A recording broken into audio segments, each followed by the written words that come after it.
Welcome to the YouTube channel. Today, I'm gonna be starting off with a new series of PortSwigger Academy labs. And so here you can see, we'll not be wasting too much of time, and we'll get away into this directly. So here you can see that there are few labs here. This server-side topic. So we'll be starting off with the API testing, which is here. As you can see, there are 5 labs in this, and it's already opened here. So I'll be going through this, and we'll start off directly with the API testing. So what is API? So API is a application programming interfaces that enable software systems to and applications to communicate and share the data. So basically, API testing is important as vulnerabilities in APIs may undermine core aspects of the website's confidentiality, integrity, and availability, which is also called CIA. So the purpose of me doing this playlist and the series is if people who are not familiar with reading all the contents and everything, and they are very used to the videos, they can follow this tutorial, they can follow this video, and they can get along with the content and also solve the labs with me. And yeah, we'll get past through it, and we'll hopefully get certified in the BSCP exam, which is actually like told that it's hard to attempt the BSCP. But this is all the content which we have here is asked in the BSCP exam, and also there is a practice exam which will take as soon as we'll get more ahead in the course. So it's not like a course, but it's like a walkthrough playlist, and you can consider it as a course as well. So without wasting any time, we can get into this directly. So let's see API testing further ahead. And all dynamic websites are composed of APIs. So classic web vulnerabilities like SQL injection could be classed as API testing. So all the dynamic websites are composed of APIs. And classic vulnerabilities also like SQL injections could be classified as API testing, as said here. And in this topic, we'll teach you how to test APIs that aren't fully used by the website's front end, and with a focus of RESTful API and JSON APIs. We'll also teach you how to test for server-side parameter pollution vulnerabilities that may impact internal APIs. So, to illustrate the overlap between API testing and general web testing, we have created a mapping between our existing topics and the OWASP API Security Top 10 2023. So, if we go here, so these are gonna be a little bit of detailed side of videos where you can actually see that you can actually uh, get get the learning and get the knowledge in a very deep and good way. So yeah, this is the risks which are in top 10, OWASP top 10, and risks and the relevant topics which they have covered. So we'll be going through this one by one. But first, we'll finish the API testing part, and then we'll check it ahead. So to learn more GraphQL API, CR GraphQL, okay. Then API recon. So obviously to start testing anything, we need to do the recon first. This is our first and foremost step to go ahead with the testing part. So to start with testing, you need to first find out as much as information about the API as possible to discover its attack surface. To begin, you should identify API endpoints. These are locations where API receives requests about a specific resource on its server. For example, consider the following GET request. So this is the GET request we can see here. So here, this is the GET request, and this is the API endpoint. So the API endpoint here is API books, and this results in an interaction with the API to retrieve a list of books from a library. Another API endpoint might be, for example, API books mystery, which could retrieve a list of mystery books. Once you have identified the endpoints, you need to determine how to interact with them. This enables you to construct valid HTTP requests to test the API. For example, you should find out information about the following: the input data the API processes, including both compulsory and optional parameters. So, okay, well, okay, I got to know what they're trying to say, and I'll test it, and we'll see later on in the lab. The types of requests the API accepts, okay, including supported HTTP methods and media formats. So media formats can be depending on the data, PDF, MP4, or maybe text file. And also rate limits and authentication mechanisms, which we can get to know by the word rate limits and authentication mechanism, maybe throttling or something which is implemented on the API. We can test it. We can hit the endpoint, and we can, in the recon initial phase, we can get to know how the API is giving us the response. Then API documentation. So APIs are usually documented so that developers know how to use and integrate with them. Documentation can be in both human readable and machine readable formats. And human readable documentation is designed for developers to understand how to use the API. It may include detailed explanations, examples, and usage scenarios. Machine readable documentation is designed to be processed by software and for automating tasks like API integration and validation. It's written in the structured format like JSON or XML. Okay. So API documentation is often publicly available, and particularly if the API is intended for the use by external developers. If this is the case, always start your recon with reviewing the document. So there is also a way to so for the machine readable and human readable documents, there's a different way to read those documents. So for human readable documents, you have to go through the documents and you have to read through it. But machine readable documents has different applications you can use, like Open API, BPass, and some more applications are there for it. As we will go ahead, we'll be discovering more, and we'll obviously use those as well. And discovering the API documentation, even if the documentation isn't openly available, you may still be able to access it by browsing applications that use the API. To do this, you can use Burp Suite Scanner to crawl the API. Okay, so there is a tool in Burp Suite which is called Burp Suite Scanner. You can use that as well to hit the endpoint of the API and get the URL. And you can also browse applications manually through using Burp Suite's browser. Look for endpoints that may refer to the API documentation. For example, uh, slash API slash Swagger slash index.html and openapi.json. So these can be something you can find out in the documentation of the application programming interface of the website. And if you identify an endpoint for a resource, make sure to investigate the base path. For example, if you identify the resource endpoint API Swagger V1 users 123, then you should investigate all the following paths, like starting from the API, then Swagger, then API Swagger V1, then rest of the paths one by one. You should always follow it and investigate. So you can use the list of common paths to find out the documentation using intruder. Okay, there is a brute forcing tool in Burp Suite which is called intruder. So here you can see they have mentioned it. So I'll show it to you here as well. There's this is called intruder. So when you capture the proxy here, you send it to the intruder, and uh, intruder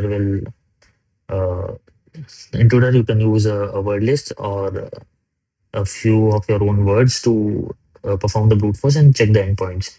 So here is a lab, and we'll do the lab, and let's see how it goes.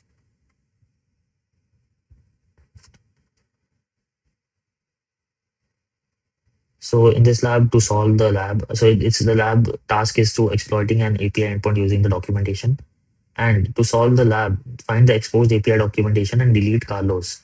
You can log into your own account using the following credentials, Wiener and Peter. To solve this lab, you need to know what API documentation is, how API documentation can be useful as an attacker, how to discover API documentation, and these points are covered in API testing. Okay, so we have already read these points, and we know what it is by now. So now we'll be testing how it goes. Let's see. So obviously we'll be using Worksuite because it's a PortSwigger's own tool. And we are only going to be using Worksuite Community Edition because Professional Edition is not used in the BSCP exam, which is Worksuite Certified Practitioner.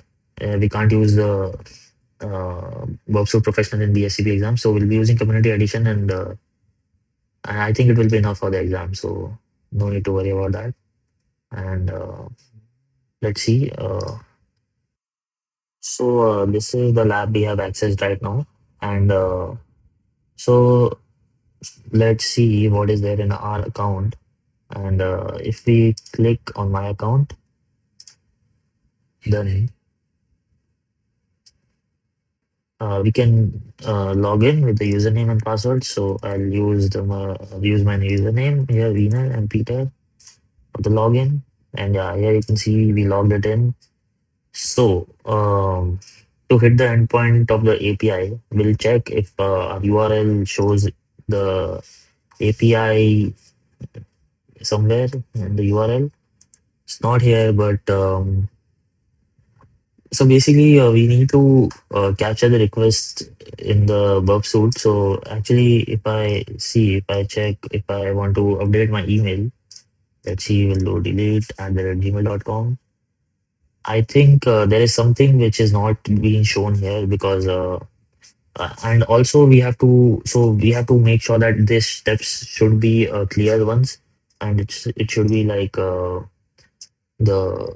we should be able to read the API documentation as well after not after but while the recon. So we'll open our burp suite, we'll intercept the request, and we'll update the mail. Let's see what we get here.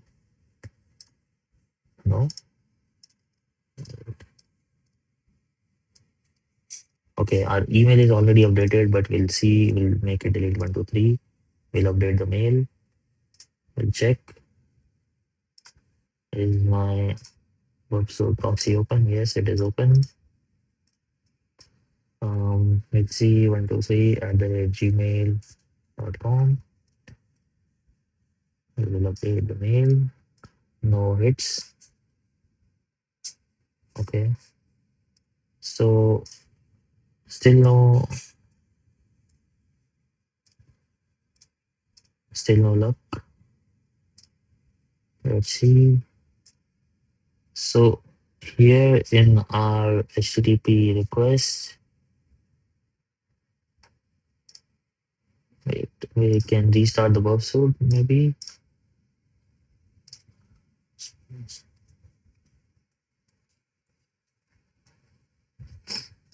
Let's see what happens now. We'll disable. We'll go ahead with the website,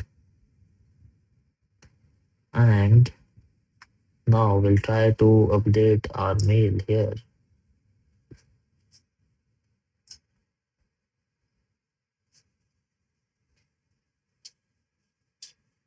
So, okay.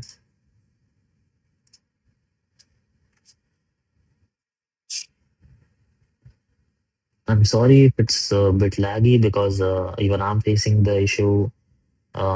It's not usually like this, but today maybe it's too much load on my computer, and like it's a virtual machine anyways.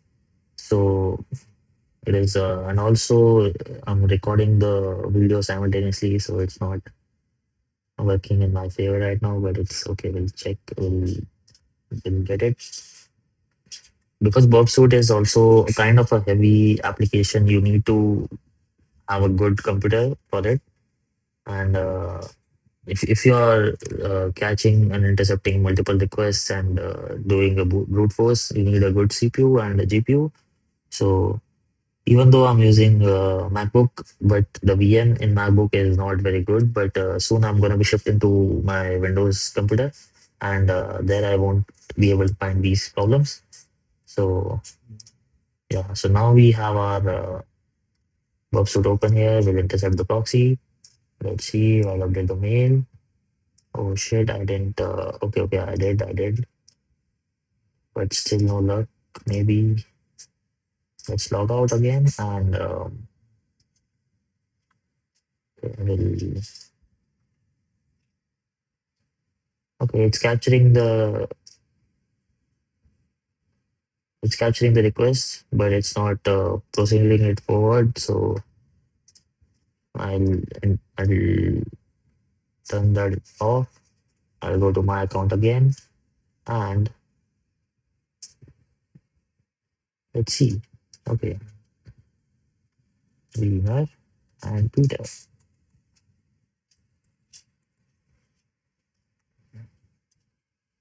And yes, so we have logged in and we'll capture the request again.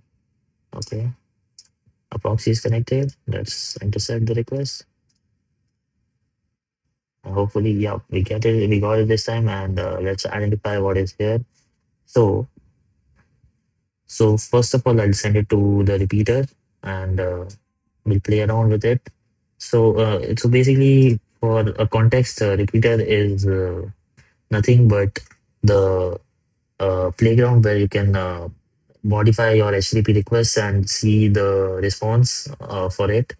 So if I would say that if I type options here and if I go here and send it, you can see that we have a get, delete, and patch options. So that's how repeater works. It's like a playground. So you can do multiple things here. You can modify your requests, you can modify your tokens, you can modify the email and everything, and send the request so that your browser processes it. And so in repeater, it does not processes it live, but it processes it on the background so that you can see the response, but it won't change the real time results. So if we crawl through the endpoints, all the directories, so we'll go to the user directory first. Let's see what is there. So malformed URL expecting an identifier. That means it needs identifier which is like the username of a user. It's not. It's like Carlos maybe or Wiener or maybe someone else. So we'll go back to API. Let's see if we find something there. And yes, there is something there. So in the API here, we have a full HTTP request here, and we can see that here the verb endpoints parameters response. So we can see that here is the options which we can identify now. So it's like the get request and the user and the username here. So you can get the 200 OK response and delete here with the user for 200 OK response. Patch here with the email and the string like here we did. And yeah, that's it. They only have like three options: patch, delete, and get. So our task was to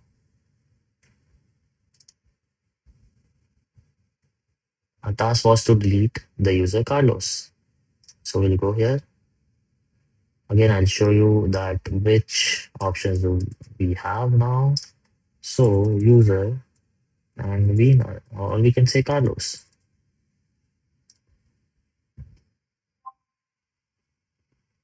So here in the option request, we have get, delete, and patch.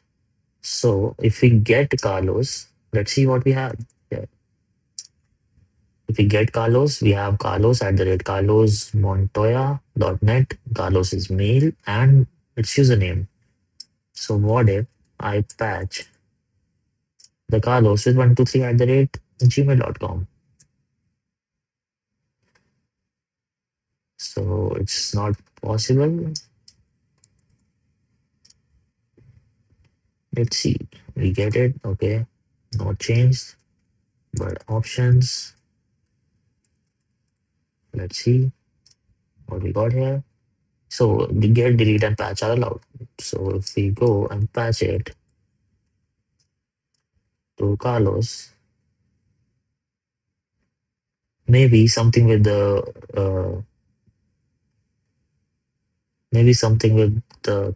cookie session or something, but it's a client side error. So let's not get into this right now, but we can do our task for deleting Carlos. So if we delete him, if I remove this parameter here, it doesn't matter actually, it won't pass this parameter ahead. So we'll get the status here, but it's not deleted in the real time because the we are running it in the repeater. So what we have to do is we have to go here. We have to do the same thing, delete and Carlos. Remove this or not, doesn't matter.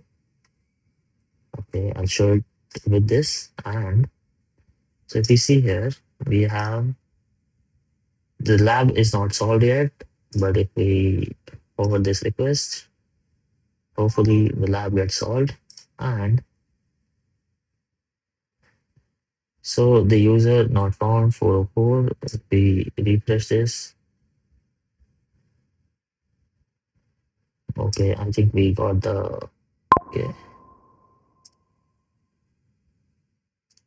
we got HTTP request and our lab is solved. You can see here, and our lab is solved. And that's it for this lab. And if we go back, let's see what we have here now. So this was the recon phase and the documentation phase, I guess. Let's turn this proxy off.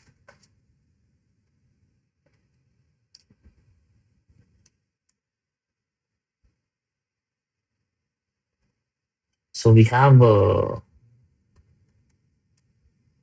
one more lab here. So I'll see you in the part two, and let's make this series a long journey, and not a very long journey, because we need to complete it as soon as possible with the maximum knowledge, and we'll do it together. And also, you can suggest me with other ideas and other topics for the YouTube videos, because I also solve the CTFs on TryHackMe. So you can, yeah, you can let me know what you want and what you want to learn, and I'll surely assist you in that. So thank you for watching, and see you in the part two.